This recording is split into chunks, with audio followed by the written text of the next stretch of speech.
오늘 영상은 비 오는 날 아침 스타벅스에서 컨텐츠 기획을 하고 어떤 내용을 전할지에 대해서 정리를 했습니다.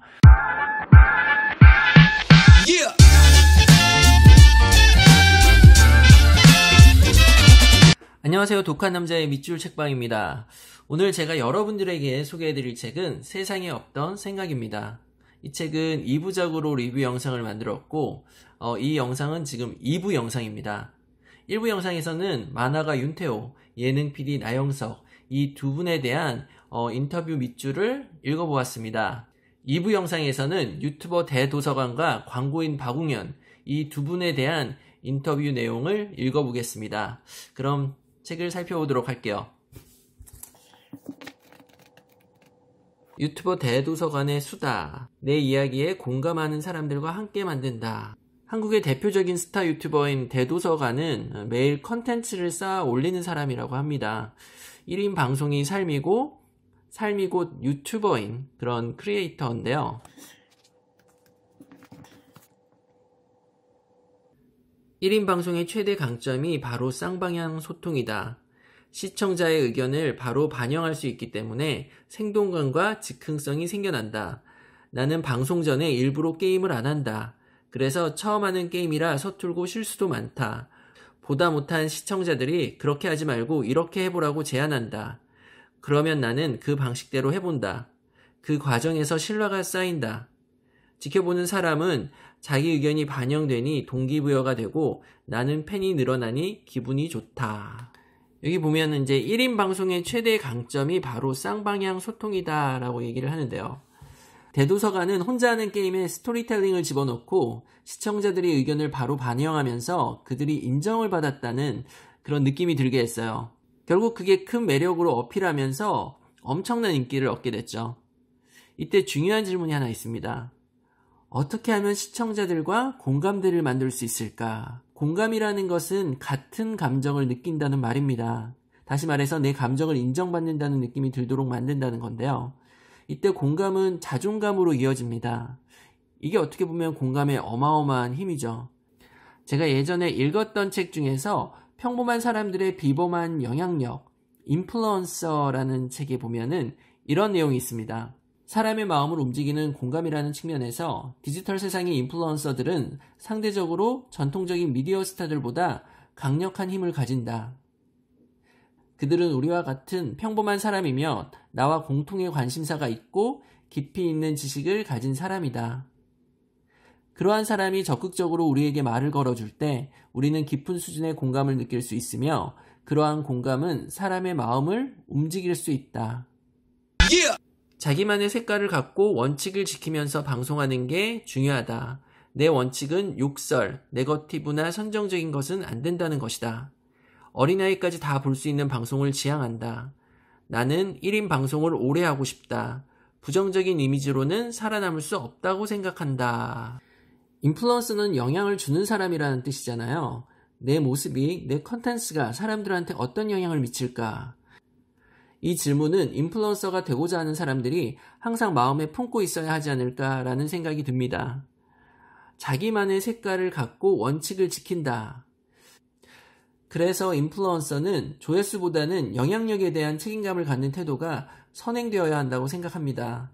옛날 버전의 영화 스파이더맨에 나왔던 벤 삼촌의 명대사를 기억해야겠죠. 큰 힘엔 큰 책임이 따르는 법이다. 요즘 연예인들 중에서 좋지 못한 모습을 보이는 경우가 많았는데 자기 위치에 대한 책임감을 느끼지 못해서 생긴 결과가 아닌가 싶습니다. 일단 다른 유튜버들의 방송은 잘 안 본다. 특히 게임 방송은 절대 안 본다. 익숙해지면 따라할까 봐서다. 대신 외국 방송을 많이 본다. 특히 일본 예능을 보면서 이걸 어떻게 바꿔야 1인 방송에서 통할지 생각한다. 일본 사람들은 랭킹 매기는 것을 굉장히 좋아한다.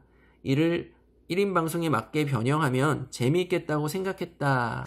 저도 처음엔 북튜버 시작할 때 다른 북튜버들 영상 참고하려고 자주 찾아봤어요. 그런데 이게 내 스타일을 만드는데 독이라는 생각이 들었습니다. 뭔가 자연스럽지 않다는 거죠. 나답지 않다. 책그림처럼 비디오 스크라이브 프로그램을 써서 책 관련 컨텐츠를 만든다고 해도 뭔가 차별화되지 않을 것 같고요. 겨울 서점처럼 카메라를 보고 이게 자연스럽게 얘기하는 것도 저한테는 어렵더라고요. 저는 이게 카메라를 쳐다보면서 얘기할 때 상당히 좀 부자연스럽거든요. 이렇게 오디오만 들어가면은 제가 하고 싶은 얘기를 편안하게 할 수 있는데 이 카메라로 얼굴을 찍고 있으면은 그때부터는 살짝 얼어버리는 것 같아요. 가장 중요한 건 이제 자연스러움인데 카메라를 보면서 이렇게 영상을 찍는 거는 아직까지는 제가 자연스럽지 않다라는 생각이 들었어요. 저는 보통 책에 밑줄을 치면서 읽는데 밑줄을 보여주면 어떨까라는 생각이 들어서 찍어봤어요. 그런데 이게 자연스러운 거예요. 그리고 아직 이런 식으로 이제 책을 추천하는 영상을 보지 못했거든요. 어떻게 보면은 이게 제품 리뷰를 찍는 스타일입니다. 제품 대신 저는 이제 책을 갖다 놓고 책에 대해서 얘기를 하는 거죠. 오히려 책에 있는 밑줄을 읽고 책장을 넘기고 하다 보니까 아날로그적인 느낌도 들고 감성적인 차별화가 되지 않나라는 생각도 들었습니다. 그래서 저는 개인적으로 이 말이 참 공감이 되는 것 같습니다. 다른 유튜버들의 방송은 잘 안 본다. 익숙해지면 따라할까 봐서다. 이런 질문을 했습니다. 1인 방송을 시작하는 사람들에게 어떤 조언을 해줄 수 있을까? 필요한 건 기획력과 성실함이다. 남들과 다른 컨텐츠를 꾸준하게 올릴 수 있어야 한다. 1인 방송은 한 방이 아니라 채널이다. 사람들이 유튜브 채널을 구독하게 하려면 컨텐츠가 쌓여야 한다. 여기 들어오면 내가 좋아하는 이런 영상을 계속 볼 수 있겠구나 하는 신뢰감을 줘야 한다.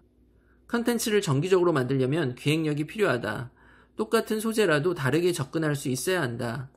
결국 꾸준함과 이를 뒷받침할 기획력이 필수다. 필요한 건 기획력과 성실함이다. 남들과 다른 컨텐츠를 꾸준히 올릴 수 있어야 한다라는 얘기를 했는데요. 사실 개인적으로 저는 이제 꾸준히 하는 건 자신이 있는데 기획은 상당히 어렵더라고요. 그래서 요즘 이제 기획 관련 책들도 많이 읽으려고 하고 있는데요. 책에 있는 내용을 어떻게 효과적으로 차별화해서 전할 수 있을까? 저는 이제 북튜버로서 이런 질문을 좀 오랫동안 했던 것 같아요. 그래서 밑줄 책방 컨셉을 떠올렸고 지난주부터 이제 시작을 하고 있습니다. 제가 생각하는 크리에이터의 필수 요소는 지속 가능성과 자연스러움입니다. 지속 가능성은 지속적으로 컨텐츠를 생산할 수 있는 능력을 말하고요. 자연스러움은 나다운 컨텐츠를 의미합니다. 이 두 가지가 있을 때 남들과 다른 컨텐츠를 꾸준히 올릴 수 있다고 생각을 합니다.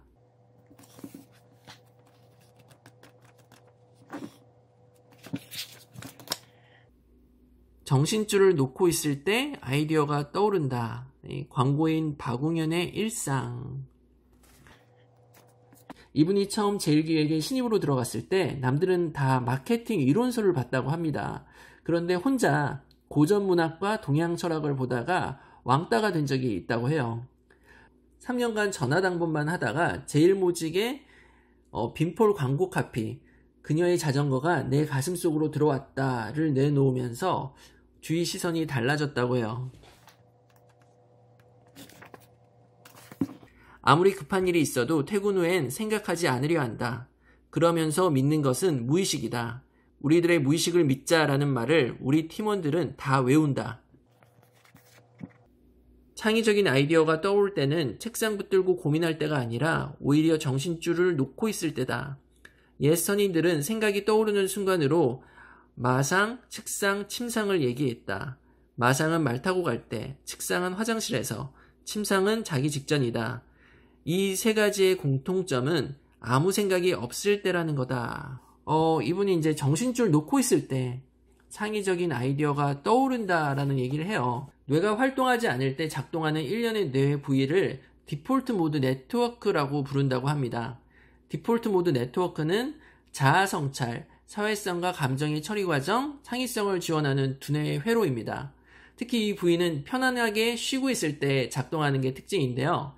쉴 때 활성화되는 디폴트 모드 네트워크는 평소 인지과제 수행 중 서로 연결되지 못하는 뇌의 각 부위를 연결시켜준다고 합니다. 그래서 정신줄을 놓고 있을 때 창의적인 아이디어가 떠오르는 거죠. 유명한 경영자 잭 웰치는 매일 30분간 창밖을 바라보는 것을 경영 비결로 꼽았고요. 워렌 버핏은 천장을 멍하게 보면서 하루를 시작한다고 합니다.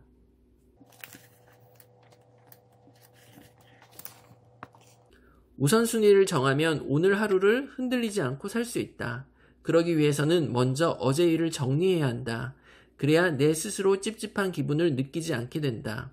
어제 일에 얽매여 있다 보면 오늘이 초라해진다. 나는 항상 지금 이 순간밖에 없다고 생각하려고 노력한다. 조르바처럼 말이다. 이분이 우선순위를 정하는 이유는 오늘을 더 집중하며 살기 위해서다라는 얘기를 했어요. 이분이 쓴 책 중에서 8단어를 보면은 개처럼 살자라는 얘기가 나옵니다. 개는 매 순간 집중하면서 산다는 거죠. 그래서 자기는 항상 지금 이 순간밖에 없다고 생각하려고 노력한다고 합니다. 현재에 집중하는 훈련 방법이 있는데요. The Power of Less라는 책에 소개된 내용입니다. 식사를 할 때는 식사만 하라. 현재에 신경을 집중하는 가장 좋은 방법은 이것이다. 한 번에 하나만 하는 것이다. 지금 먹는 것에 집중하라. 음식을 오감으로 느끼는 것이다. 의식하라. 하나에 집중하는 것만큼이나 중요한 것이 자신이 어떤 생각을 하고 있는지 의식하는 것이다. 의식하고 있어야 변화도 가능하다. 운동을 하라. 나에게는 운동이 곧 명상이다. 달리기를 하면 오직 달리는 것에만 집중하라. 일상이 전부 연습이다. 어떤 일이건 명상이 될 수 있다. 설거지 같은 사소한 것도 명상훈련이 된다. 여러분이 하는 모든 것을 현재에 집중하기를 연습하는 기회로 삼으라. 선택은 힘들지만 꼭 해야 한다. 물론 확신은 없다. 확률이 높은 것을 선택할 뿐이다. 그러나 선택한 뒤가 더 중요하다. 자신의 선택을 기어코 옳게 만들어야 한다. 선택한 순간 끝나는 게 아니다. 선택에 책임지고 집중해야 한다. 삶과 일 모두 마찬가지다. 사람이니까 실패하는 경우도 있지만 최선을 다해야 한다. 뒤돌아보면 안 된다. 다른 대안이 없었던 것처럼 앞만 봐야 한다. 그러면 코스는 다를지언정 가야 할 길로 갈 수 있다. 이 문장들도 제 가슴에 와 닿았습니다. 선택한 뒤가 더 중요하다. 자신의 선택을 기어코 옳게 만들어야 한다. 선택한 순간 끝나는 게 아니다. 선택에 책임지고 집중해야 한다. 여기서 말하는 선택은 단순한 선택이 아닌 것 같아요. 결단이라는 생각이 듭니다. 자신의 선택을 기어코 옳게 만들려고 집중하는 거죠. 결단하지 않으면 원하는 목표를 이루기 어렵다는 걸 세상 깨닫게 해주는 그런 밑줄이 아닌가 싶습니다.